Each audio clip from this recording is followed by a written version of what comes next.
My name is Riley Dawson. I'm 34 and live in a small apartment not far from the house where I grew up.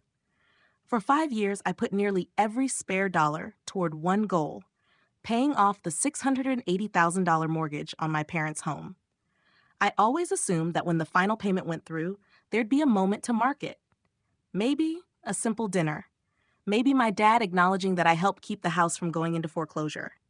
Instead, I got a phone call. He didn't waste time. "I know you paid off the mortgage," he said. "All of it, but we're giving the house to your brother as his graduation present." I stared at the wall, phone in hand, convinced I misheard. Before I could respond, he added that I wasn't invited to the party because he didn't want my attitude ruining the day. My mouth went dry. My brother had glided through school while I worked double shifts to keep that house afloat. Yet somehow I was the issue. When I asked if he was serious, he told me to stop focusing on money and reminded me that families should support each other. Then he hung up. I sat there in silence before turning to the only person who knew the truth about those payments and asked, "You want to tell them, or should I?"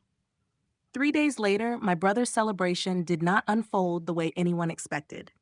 Before I explain how everything unraveled, do me a favor. If you've ever felt invisible in your own family, hit like and subscribe so you don't miss the rest of this story. Your support helps more people understand what happens when the responsible child finally stops staying quiet. There was a time when news like that would have crushed me, and I would have still forced a smile and said I was fine. That instinct formed slowly. I grew up in a 2-story house on a quiet street in Rochester, New York.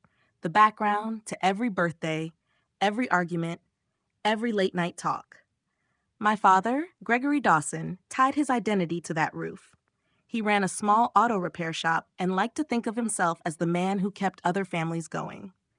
At home, most of his attention went in one direction. My younger brother, Dylan, was the future he talked about, even when the future was just a worn-down house and a business barely surviving. My mother, Angela, moved between us, cooking, covering smaller bills, and smoothing conflict. With me, she assumed I would handle things on my own. With Dylan, she assumed the world would adjust for him. By my early teens, I knew not to ask for anything. If there was money for a school trip, it went to my brother. If there was a new jacket, he received it first. They treated me like someone who didn't need support, so I adapted. I studied, worked part-time jobs, and focused on building a life that didn't rely on them. When I left for college and then for work, that pattern only solidified. I took whatever jobs I could, eventually landing a role that paid enough to feel stable. I rented small spaces, drove used cars, cooked at home, and told myself independence was worth more than any help they offered. Back in Rochester, my father's shop struggled. Business slowed. A costly equipment repair erased a month of earnings. A harsh winter made customers delay anything non-urgent. The mortgage slipped behind, late fees grew, and though my parents never told me directly, I heard the strain in their voices. During a visit, I opened the wrong kitchen drawer and found a thick stack of unopened envelopes from the bank. Holding them, I understood how close they were to losing the only consistent home we'd ever had. I also knew I could close the drawer, return to my apartment, and let them deal with the consequences. Instead, I sat in my old bedroom and did the math. I knew my income and what I could cut. If I used a large part of every paycheck for that loan, my own life would slow down. Raises and bonuses would disappear into a property that wasn't mine. Trips and small comforts would belong to other people. I still chose it. The payments started quietly. Every month, money left my account and chipped away at a balance that didn't carry my name. My father talked about saving the house as if it were his determination alone. My mother thanked me in small, private ways, meals when I visited, quiet messages, but she never pushed him to acknowledge the truth. When things became especially uncertain, a relative stepped in to protect the house from being lost. My uncle, Edward Lane, helped my parents sign documents that placed the property under a more secure arrangement as long as payments continued. My name appeared in those papers, tied to responsibilities I already carried and to rights I barely considered. I told myself it was enough knowing my parents could sleep without fearing a letter in the mailbox. For years, life became a cycle: work, bills, transfers, and a small wave of relief each time I saw the balance drop. I kept thinking that once the debt was gone, the relationship between me and my parents would finally resemble respect, not obligation. I watched Rochester change from my apartment window, snow to slush, leaves to bare branches. Each season matched another statement placed in a box under my bed, proof that I was keeping a home I didn't live in. On weekends, I drove back to that street. Nothing looked different outside. The siding still needed paint, the front steps still creaked, but inside, the distance between us grew. My father talked about how hard he fought to keep the house and how proud he was that it remained in the family name. My role stayed buried, like the letters he never opened. When Dylan's final year of college began, everything in the house shifted toward him. Calls centered on his classes and his plans. My mother asked me to attend his graduation so she could take photos with both her children. My father organized a party and said it was the fresh start the family needed. By then, the mortgage was nearly gone. I knew the exact number of payments left and pictured the moment when the last one cleared. In my mind, it was simple. We'd gather in the kitchen, they'd open the bank's final letter, and for once, all of us would acknowledge what had been saved and who had saved it. I didn't expect a speech, just honesty. What happened instead was nothing close to that. There was no shared moment, no relief. There was only the announcement that the loan was cleared and the realization that my parents had planned a celebration that excluded me in a house I had carried for years. The sense that something was fundamentally wrong settled in my chest. It would have been easy to convince myself I was overreacting, that I should be grateful the house was secure, no matter how they framed it.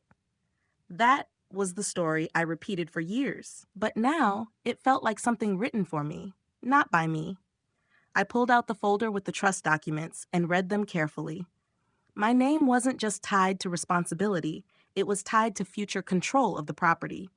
The house wasn't some vague family tradition. It was connected to agreements and conditions my father accepted when he had no other options. That realization brought me back to my Uncle Edward. He had insisted the house be protected and that my role in maintaining it be recognized. Sitting across from him again, I realized he always assumed I understood how much authority those papers gave me. I left that meeting with a clearer picture than I had ever had. The house I had been paying for was not something my father could simply hand to my brother because it fit the story he wanted people to believe. It was a property to my decisions, my sacrifices, and my legal role. For the first time, I stopped trying to keep the peace and started thinking about what it meant to stop letting others erase my part. Graduation weekend felt less like a moment for my brother and more like a test of how easily I could be written out of my own work.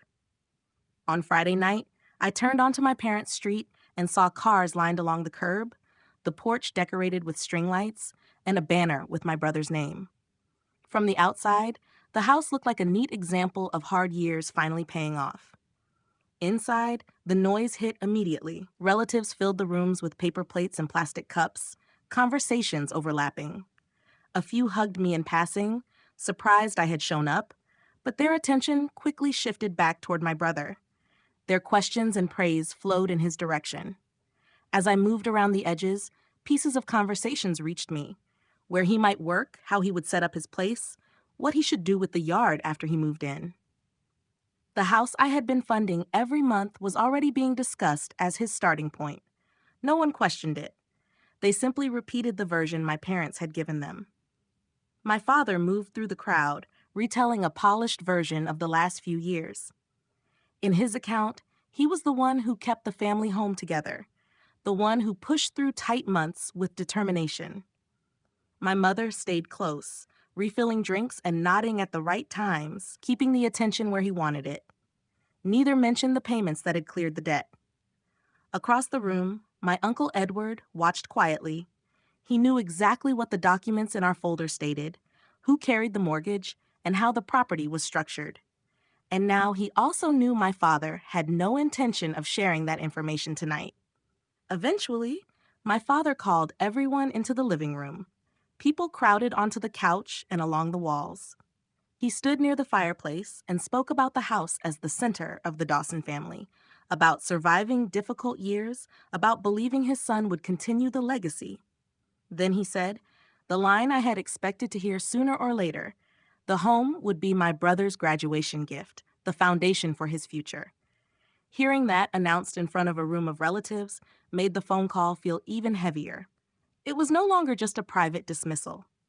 It was a message to everyone that my role did not matter. Edward stepped in before that version could settle. In calm, straightforward language, he reminded my father that the house was not something that could be transferred with a simple announcement. He brought up the trust they had arranged when the bank notices piled up, the structure created because someone else had been making the payments. He didn't say my name, but the implication was clear enough that several people looked toward me. The mood shifted. The applause my father seemed to expect never really appeared. Guests began leaving earlier than usual.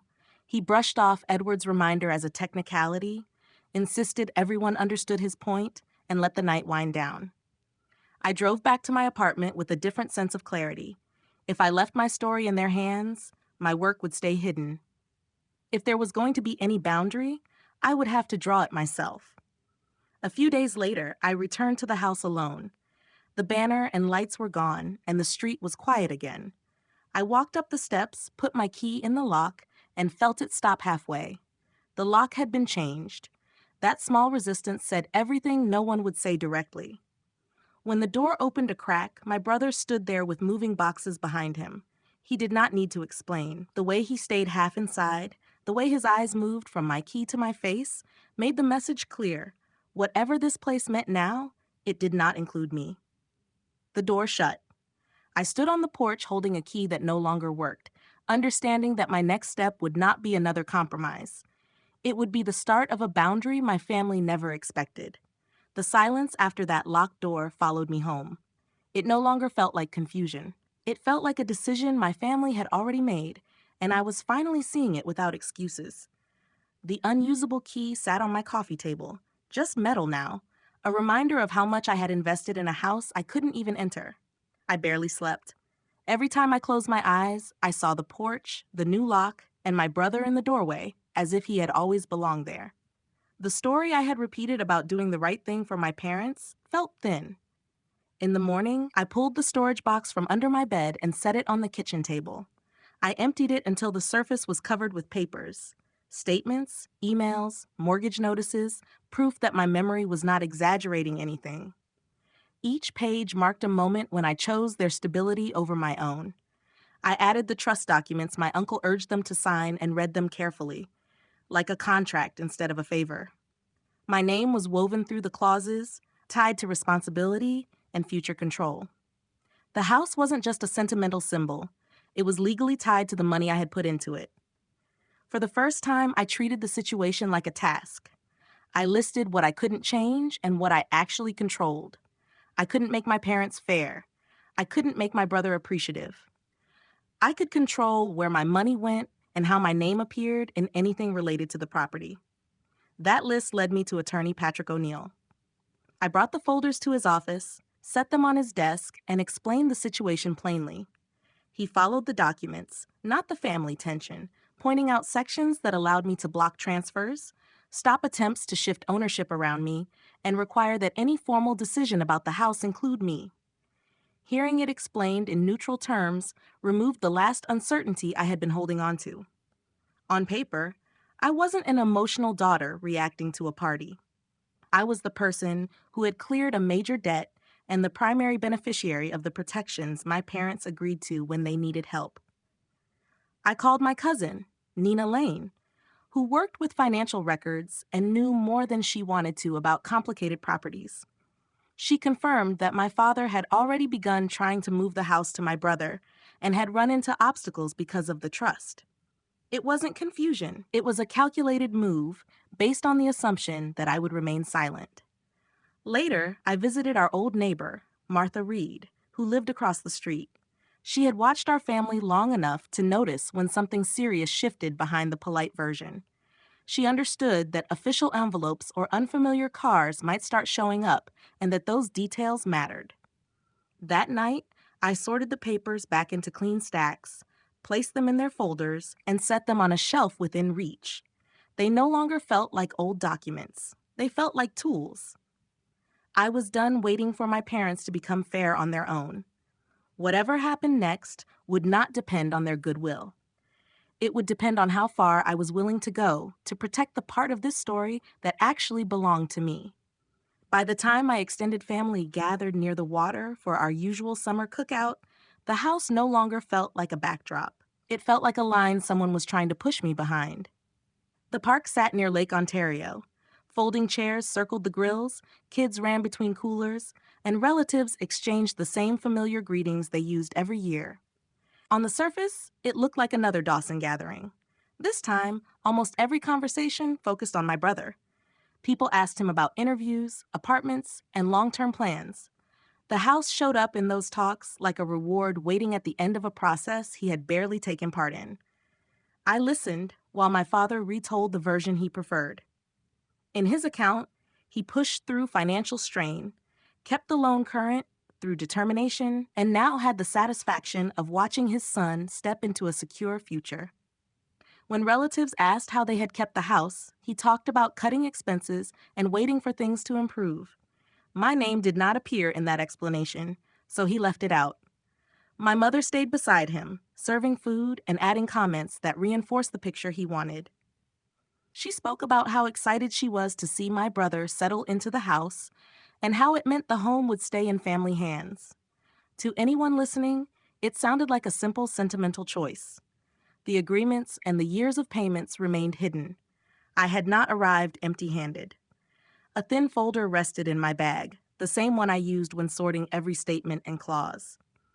I had no intention of displaying it dramatically, but I also did not plan to let my father's version become accepted truth without any pushback.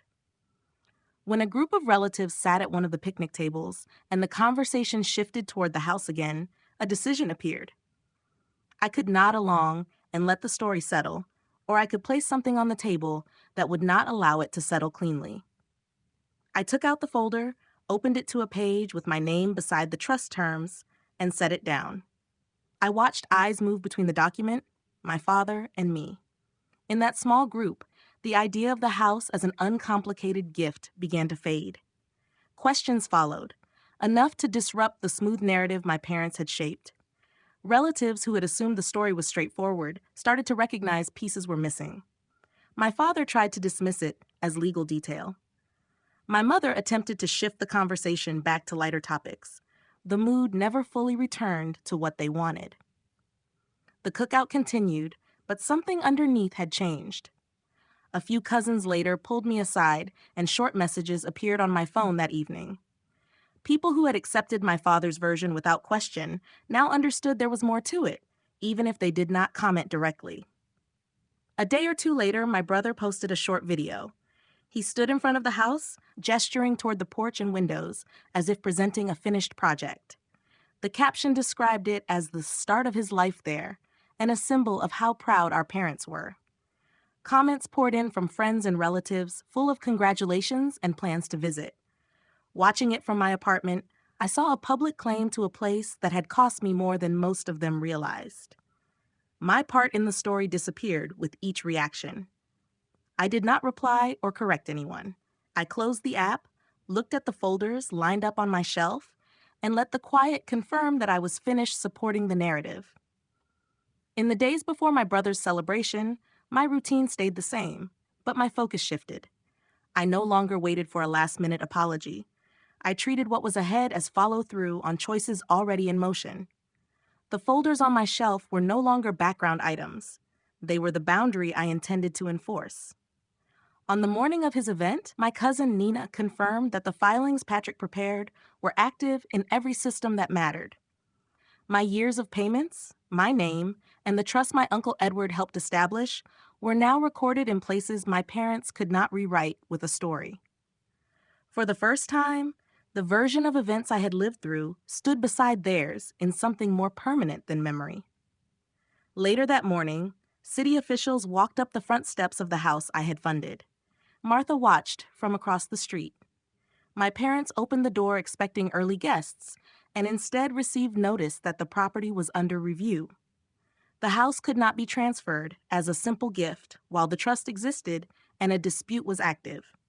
The people on the porch did not know anything about family habits or expectations. They saw documents and obligations that could not be ignored. Martha told me my father's confidence shifted in a way she had not seen before. For years, he assumed his version of events would stand unchallenged. The envelopes in his hallway indicated otherwise. Around midday, a tow truck arrived for my brother's car. The lease he used as a sign of his stable future was behind on payments, and no one was covering the shortfall this time. Early guests watched while the car was removed from the driveway. The cost of his decisions finally landed where it belonged instead of falling toward me. That afternoon, I returned to the old street. Patrick met me with a stack of documents. My uncle Edward joined us with the folder that tied the house to the agreement he insisted on when my parents needed help. Walking up the path between them, I felt nervous but certain. I was not there to request space. I was there to enforce what already belonged to me. My parents answered the door with my brother behind them. Patrick explained the current situation clearly. The trust would be upheld. The house could not be treated as my brother's gift while the dispute remained open. Any change in control would require my consent. A short window was set for them to remove their belongings, while a locksmith changed the locks.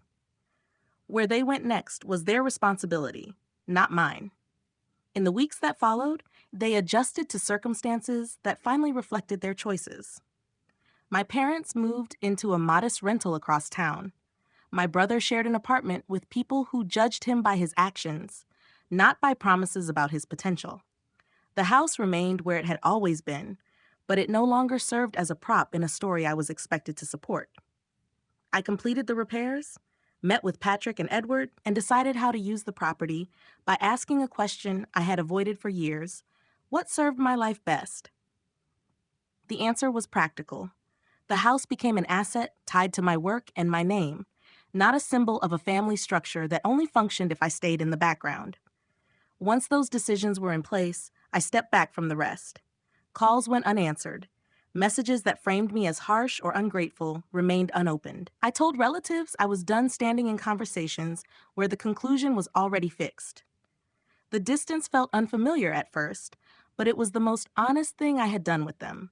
Looking back, the turning point was not a single notice or the sound of a tow truck. It was the moment I stopped allowing myself to disappear so others could stay comfortable. Paying off that mortgage showed me how easily affection can be used to justify taking. Taking control of what I had built showed me that care without respect is not a debt I owe to anyone, even if we share a roof or a last name. If there is one thing I want someone listening to keep, it is this: choosing yourself is not harm. Sometimes it is the first honest step you take for both your family and yourself.